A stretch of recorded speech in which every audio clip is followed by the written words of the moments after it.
ગુરુદેવ, આજના યુગમાં ફિલ્મોમાં અને બધી જગ્યાએ બ્રાહ્મણને લોભી, કંજૂસ અને ધૂતારો, કર્મકાંડી જે રીતે એ લોકો શો કરે છે એ બહુ જ ખોટું છે. તો એનો બચાવ એક શ્રેષ્ઠ બ્રાહ્મણ તરીકે આપણે કઈ રીતે કરી શકીએ? માનસિકતા કઈ રીતે બદલી શકીએ? જે એનું બોર્ડ છે, જે બનાવે ફિલ્મ સેન્સર બોર્ડ, જી એ સેન્સર બોર્ડે આની નોંધ લેવી જોઈએ. અને સનાતન ધર્મીઓનું સેન્સર બોર્ડ હોવું જોઈએ કે જે આ વિષયમાં એ લોકોને ઇંગિત કરે કે આ ખોટું છે અને કાપો, આ ન થવું જોઈએ.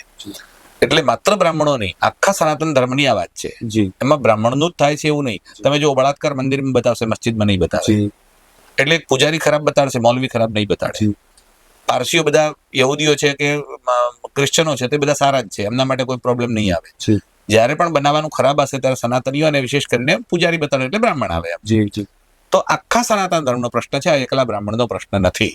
એટલે આખા સનાતન ધર્મીઓએ જાગવાની જરૂર છે. કેમ કે